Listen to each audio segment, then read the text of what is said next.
welcome again to Breakfast on the Farm. I'd like to introduce Anne Marie Motter from Farm to Table in Delano, Minnesota. Anne Marie is part of a very busy operation with a dairy farm that does farm to table beef, as well as a really neat maple syrup operation. They're located over here and do have some samples and a few things for sale. So after she talks this morning, if you want to stop by, they will be here through the afternoon. Heck yeah. Thank you, ma'am. Thank you. So it's actually Amory. I'm going to give you a hard time about that. Okay. My husband and I are proprietors of Motter's Farm to Table in Delano. My husband, Paul, was raised on Motter Farm, but what a lot of people don't know is I was actually raised in a dairy farm too. We sold our cows when I was 5 years old, and then we sold the homestead when I was 12. So it was very similar to the farm that we currently have.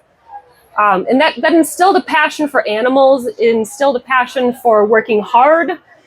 So I actually went to the University of Minnesota for veterinary science. And I never wanted to marry a farmer because it's long days. It's a never ending, you never go on vacation. And then I married a farmer. I didn't instantly love the farm, but I did understand the demanding lifestyle and my husband's passion for farming. And I'm very thankful to have that lifestyle for my children to grow up with as well. So Motter Dairy Farm was actually established in 1856 in Delano. The town of Delano itself was actually established in 1876. So the farm was there and established 20 years before the city of Delano was established.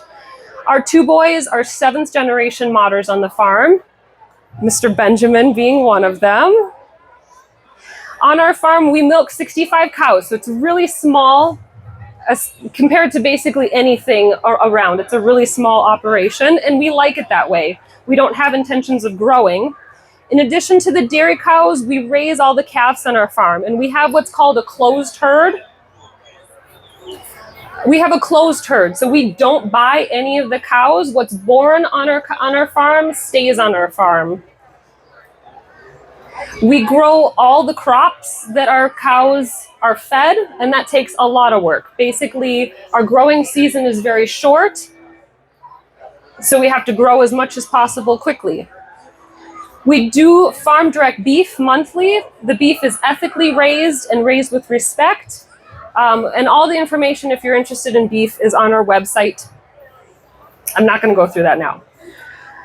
So with 2 people working on the farm, they do about 95% of the work. And again, it's no 6 days, no vacation days. It's been like 10 years since we've been on a vacation. I'm not bitter about it. That sounded bitter, but I'm not. My husband milks the cows every day and does barn chores. And then my father-in-law, Dan, does all the outdoor chores and tractor work. And we're very fortunate to have family members that come and help throw bales, drive a tractor when they needed, especially during the busy times, spring and fall. Those get quite busy. And as a farmer, you're a jack of all trades. So you can be, one moment you can be a veterinarian, you can be a mechanic, engineer, welder, fabricator, carpenter, nutritionist, weather analyst, customer service, market analyst, educator, brand specialist, advertiser. Farmers do it all. And so we started maple syrup about 6 years ago. I actually saw free taps on Facebook. My husband instantly said, no, we don't have time to take on something new. And then we got the free taps because I win. It was September at the time, and I thought you tapped trees in the fall. That's how little I knew about maple syrup 6 years ago. So we have since dived headfirst into maple syrup and learned so much about it. The big reason for wanting to do maple syrup was because I have food allergies. So it's something that was important to us to have good, clean sweetener source, and we decided we do that. And there's been a lot of healing eating good natural foods for me.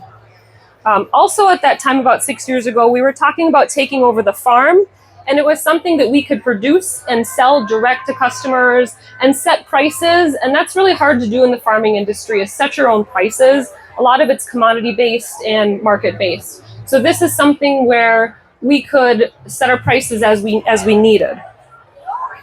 Our first year making maple syrup, we had 30 taps and we made 14 gallons of maple syrup. We used and gifted it all. We did not sell anything immediately. But let me tell you, that first taste of maple syrup was love at first taste. It was magical and life-changing, and I'm not even joking. It changed how I saw our farm from a chore to something that can produce natural, good, healthy, amazing food. So all that work that went into making that maple syrup, and by the way, we never used those free taps. There was a significant investment, and I'm really glad that I loved maple syrup. And so we fell in love with the hard work that went into making foods. I fell in love with farming. I kind of embraced the whole thing. Basically, that first taste of maple syrup did it. And then we started seeking more local made foods and realized that we live in a food tundra here. And there's not a whole lot of farmers in this area that sell a lot of things. So we decided that the dream was born to make a creamery on our farm. So that's an eventual goal that we would love to do. We're collaborating with my father-in-law right now to transition to build a creamery. We know that there's a tons of regulations out there that will be a pain in the butt to get a creamery going. And what we would love to do is have a storefront with farm direct dairy, beef, maple, all of it. And I absolutely love dairy. I know you guys are here loving on the dairy, which is awesome. And especially if you can find something that's local made, that's good quality, that's exciting for me. I don't know about anybody else, but that's exciting for me. So our first sale of maple syrup was 4 years ago. Actually, it came up on my memories a week ago, and we sold 1 bottle of maple syrup at our first sale ever. It was very humbling, and people said that it was a waste of our time. But we felt that there was other people out there like-minded like us that were searching for local, good-made foods. And then COVID happened, and people realized that our food supply is very sketchy, brittle, non-existent. So our local food supply really is something that should be nurtured and loved. So last year, we've grown a ton because people were started searching out products like ours and everybody else that's local made stuff. Our business grew very quickly. So last year, from that one sale, we sold 1 bottle, to last year we sold 5,000 bottles of maple syrup, 1,000 bottles of maple mustard, 500 pounds of maple sugar, 500 gift sets, 128 pounds of maple cream. And everything has been so loved and so well received. It's so appreciated. And we make all of our own maple. So it's my husband and I that do about 95% of the work with the maple.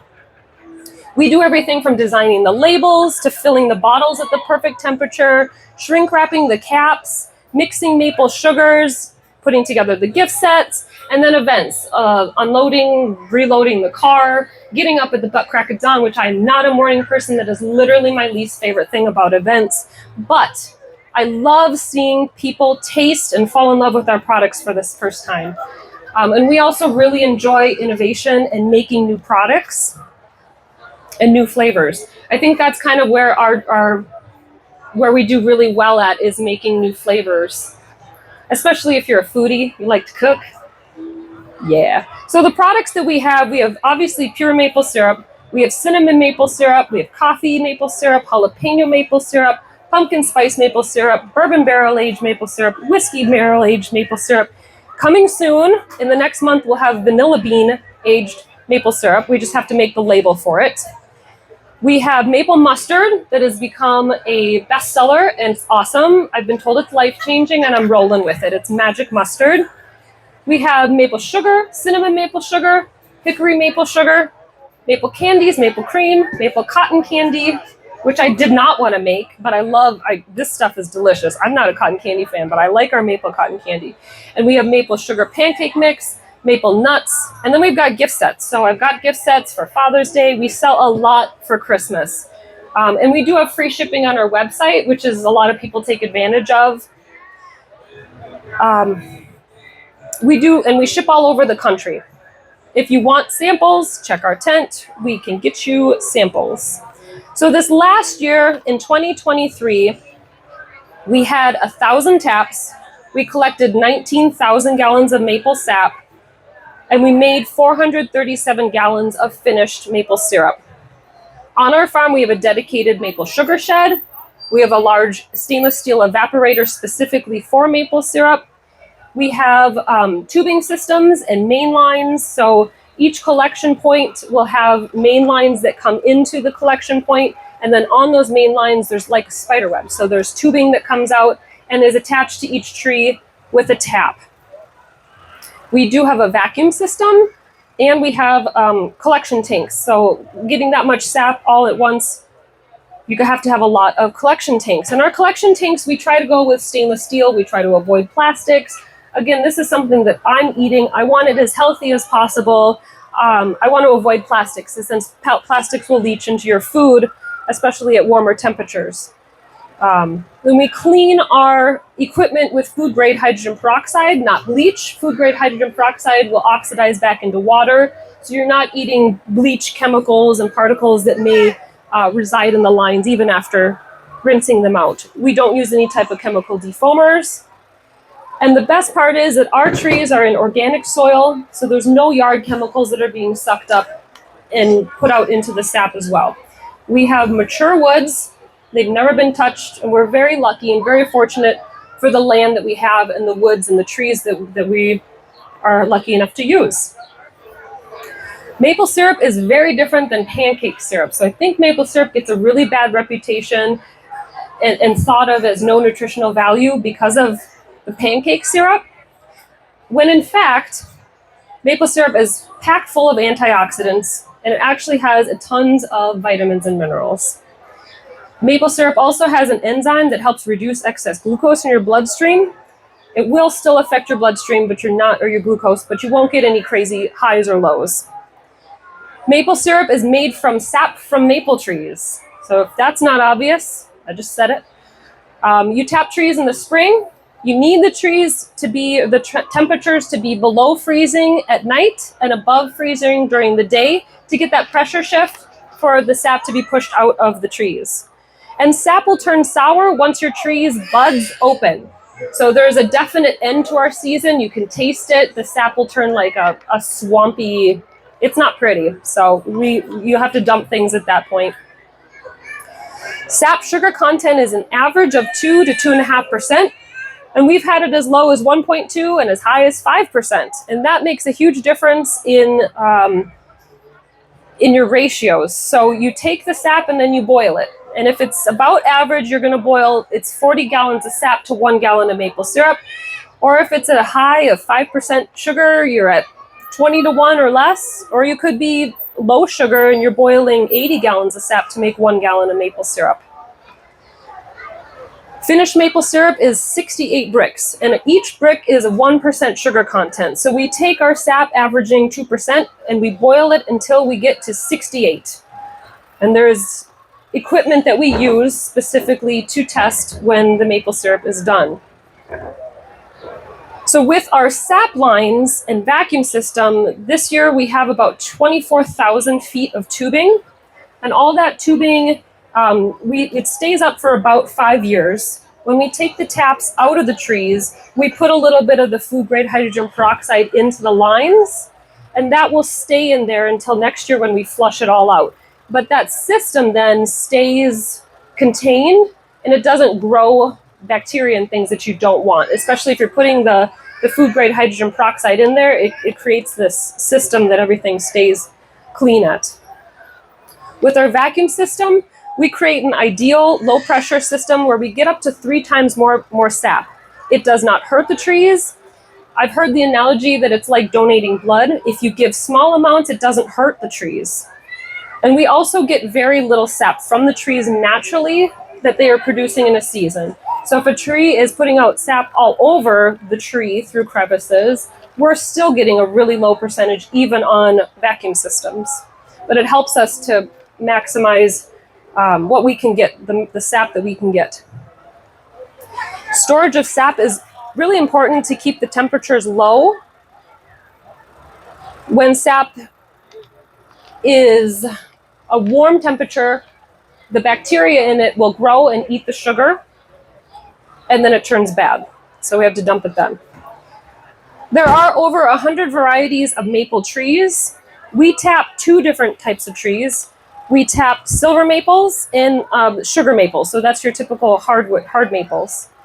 There is a different length of season.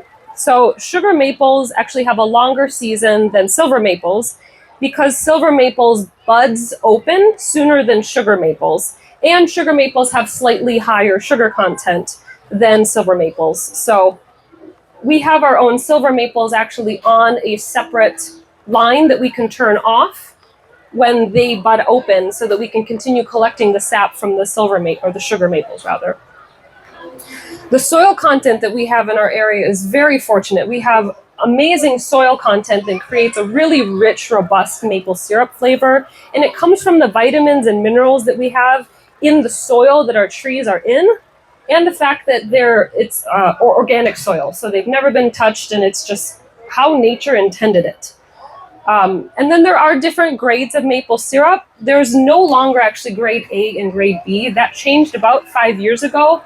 And now it's just light amber, medium amber, amber, dark amber. So they got really creative with the names, of course. And that's all I have. So anybody got questions? I rolled through that kind of quick. Questions? No? How do you keep the deer from damaging the tubing? Oh, that's a fun one. So the question is, how do you keep the deer from damaging the tubing? And the answer is you don't. So we've got every year, and that's my job, I get to run out there and check the lines. So we turn on the vacuum system and see if the pressure is low, we know we've got a leak or a hole somewhere. And those squirrels this year, because the season was so late, squirrels and deer were hungry. So we had a lot of squirrel holes, and the deers, they can actually do the worst damage. They can ruin 20 feet of line really easy, and they just gum it. They just gum down the whole thing, putting little holes in it and ruining it all. So then we have to go in and replace sections. And this year the snow was so deep that we were wearing snowshoes and the backpack, and I'm hiking out there. And it's a good thing that I like my maple syrup because it wasn't so much fun. So. How about this new thing, maple nectar that they talk about? What is that, and how do you do it, and what's the difference? So maple nectar is the raw maple sap, right?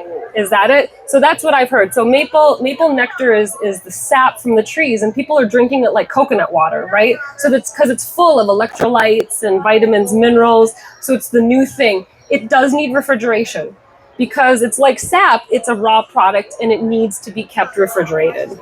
Unlike coconut water, you can't really bottle that as like a water product. It's not shelf stable. So it does need to be refrigerated. So it's something that we've not been interested in making just because it needs such a large storage area. So, but sap is good. If you're drinking it raw, I've definitely done that before. Definitely done that before. Any other questions about maple? There's no dying maple questions. I talked about everything. Alrighty.